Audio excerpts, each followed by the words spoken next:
Israel गजा में नस्लकुशी कर रहा है। फलस्तीनी बच्चे जिंदा दफन हो रहे हैं, जल रहे हैं। दुनिया खामोश तमाशाई बनी हुई है। गजा में बच्चों के जिंदा दरगोर होने पर दुनिया कब तक खामोश रहेगी? मासूम बच्चों के कत्लेआम पर खामोश नहीं रह सकते। वज़ीर आज़म शहबाज शरीफ का अक़वाम मुत्तहिदा की जनरल असेंबली से खिताब। कहा, गजा के बच्चों का खून सिर्फ इसराइली फौज के हाथों पर नहीं, उन पर भी है जो खामोश हैं। सिर्फ मुजम्मत काफी नहीं, गजा में खून रेजी को रोकना होगा। इसराइली बर्बरियत से दुनिया के अमन को खतरा है।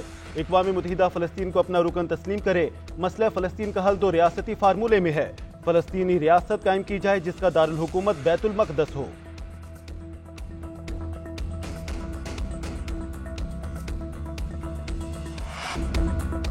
पाकिस्तान किसी भी भारतीय जारहियत का मुंहतोड़ जवाब देगा। भारत के जारहाना इक़दाम से खित्ते के अमन को खतरा है। भारत के ओछे हथकंडे कभी कामयाब नहीं होंगे। वज़ीर आज़म शहबाज शरीफ ने अपनी तकरीर में कहा, जनूबी एशिया में जंग का खतरा बढ़ रहा है। भारत जारहाना और गासिबाना पॉलिसियों से पूरे खित्ते को गैर मुस्तहकम कर रहा है। आलमी बिरादरी भारत को जारहियत से बाज रखे। भारत ने 5 अगस्त को कश्मीर में काला कानून नाफिज किया। कश्मीरियों को उनका हक देना होगा। फलस्तीन की तरह मकबूजा कश्मीर के अवाम अपनी आज़ादी और हक खुद इरादियत की जंग लड़ रहे हैं। कश्मीरियों ने बुरहान वानी की जिद्दोजहद को अपनाया हुआ है।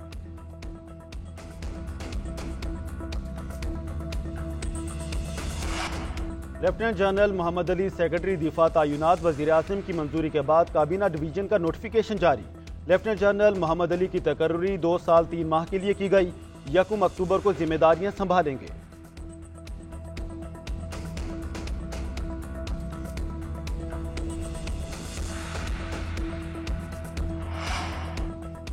सुप्रीम कोर्ट मखसूस नशिस्तों के केस के फैसले पर हुक्म इम्तना दे। इलेक्शन कमीशन की सुप्रीम कोर्ट से इस्तदा। 8 जजेस की 14 सितंबर की वजाहत पर नजरसानी दरख्वास्त दायर कर दी। इलेक्शन कमीशन ने दरख्वास्त में कहा, सुप्रीम कोर्ट का मखसूस नशिस्तों पर फैसला मफरूजों पर मबनी है। सुप्रीम कोर्ट तशरीह की आड़ में आइन को दोबारा नहीं लिख सकती। अदालत ने 41 अरकान को तहरीक इंसाफ तक महदूद कर दिया। तहरीक इंसाफ को मखसूस नशिस्तों का रिलीफ नहीं दिया जा सकता। अदालती फैसले पर ताखीर का जिम्मेदार इलेक्शन कमीशन नहीं।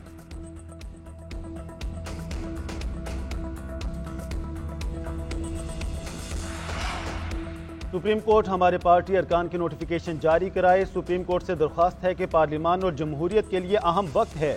अदालत वाज़ेह ऑर्डर करे ताकि हमें मखसूस नशिस्तें मिल सकें। चेयरमैन बैरिस्टर गौहर कहते हैं, इलेक्शन कमीशन की 8 मीटिंग्स बदनीयती पर मबनी हैं। इलेक्शन कमीशन मखसूस नशिस्तों का नोटिफिकेशन जारी करे। उधर तहरीक इंसाफ की ख्वातीन का इलेक्शन कमीशन के बाहर एहतजाज। मखसूस नशिस्तों का नोटिफिकेशन जारी करने का मुतालबा। इंतजामिया ने इलेक्शन कमीशन के दरवाजे बंद कर दिए। कमल शोजब का कहना है कि नोटिफिकेशन जारी न होने पर रोजाना इलेक्शन कमीशन के बाहर एहतजाज करेंगे।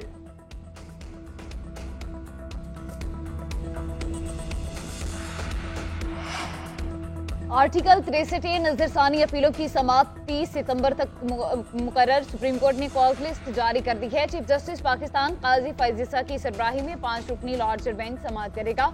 Justice Munib Akhtar, justice Aminuddin Khan bench में शामिल। जस्टिस जमाल खान मंदोखेल और जस्टिस मजहर आलम मियां खेल भी लार्जर बेंच में शामिल होंगे।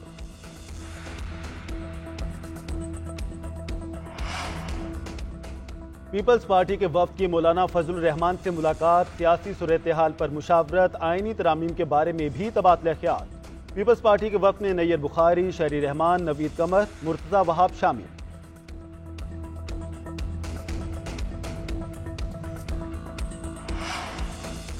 मुजव्विज़ा आईनी तरमीम के खिलाफ बुकला का सुप्रीम कोर्ट बाहिर एहतजाज। सुलमा अकरम राजा ने कहा, रावलपिंडी से तहरीक का आगाज कर रहे हैं जो पूरे मुल्क में फैलेगी। लतीफ खोसा बोले, काले कोर्ट का वजूद खतरे में है। हम आजाद अदलिया के साथ खड़े हैं। अब किसी की मुद्दत में इजाफा नहीं किया जा सकता। शोएब शाहीन बोले, गैर आईनी तरमीम लाकर सुप्रीम कोर्ट का इख्तियार खत्म करने की कोशिश की जा रही है। उधर सेनेटर शिबली फराज ने कहा, पीटीआई का कोई सेनेटर हुकूमत का साथ देगा तो उसका मुस्तकबिल तारीख होगा। शेख वकास अकरम बोले, पीटीआई आईनी तरमीम की राह में रुकावट बनेगी।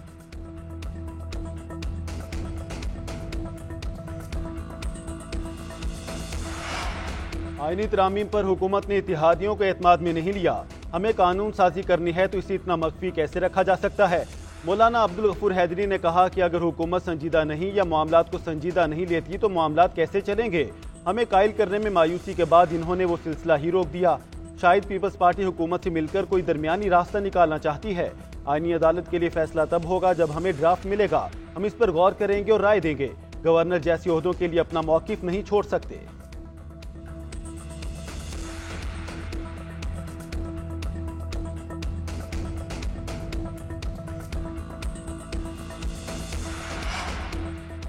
आईनी अदालत मुल्क की जरूरत है, किसी फर्द को सामने रखकर कानून साजी नहीं होगी। ये तासुर गलत है कि किसी एक जज को नवाजने के लिए आईनी अदालत बनाई जा रही है। सिंध के वजीर नासिर हुसैन शाह की मीडिया से गुफ्तगू। बोले, दुनिया भर में आईनी अदालतें होती हैं, लेकिन पाकिस्तान में ऐसा कुछ है। अदालतों में हजारों केसेस इल्तवा का शिकार हैं। सियासी मुकदमात को अहमियत मिलती है, अवाम के मुकदमात लटक जाते हैं। भुट्टो के केस में हमें 45 साल बाद इंसाफ मिला। कोई इदारा ऐसा नहीं जो हुकूमत से बालातर हो। सिंध हुकूमत NFC अवार्ड में नजरसानी चाहती है।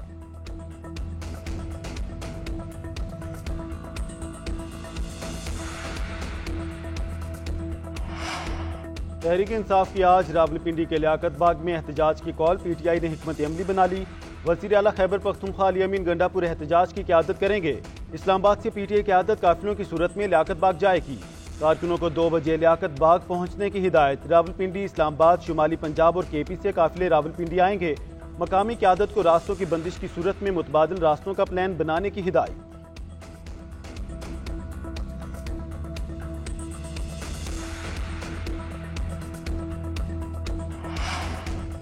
रावलपिंडी में इज्तिमा, धरने, जलसे, जुलूस और एहतजाज पर पाबंदी आयद। पंजाब हुकूमत ने रावलपिंडी में 2 रोज के लिए दफा 144 लगा दी है। रावलपिंडी, जेहलम, चकवाल और अटक में 28 और 29 सितंबर को दफा 144 नाफिज रहेगी।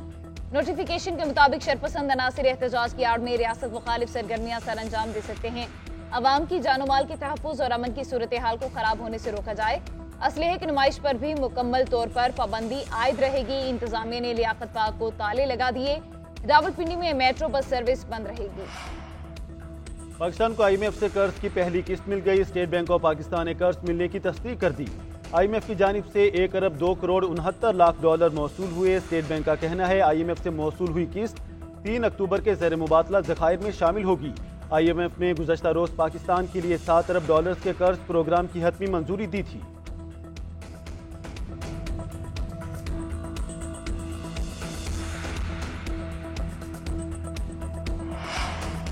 वफाकी हुकूमत में मजीद सरकारी इदारे बंद करने की तैयारी कर ली। राइट साइजिंग कमेटी ने तजावीज़ भी तैयार कर ली हैं। यूटिलिटी स्टोर्स कॉरपोरेशन की निजकारी के लिए मुख्तलिफ ऑप्शंस पर गौर। नेशनल फर्टिलाइजर कॉरपोरेशन और नेशनल फर्टिलाइजर मार्केटिंग लिमिटेड को भी बंद करने की सिफारिश। राइट साइजिंग कमेटी वफाकी हुकूमत का हजम कम करने के लिए मुख्तलिफ तजावीज़ पर काम कर रही है। इदारों को बंद करना, निजकारी और जम करने समेत दीगर इक़दामात शामिल। कमेटी की सिफारिशात वज़ीर आज़म शहबाज शरीफ को पेश की जाएंगी।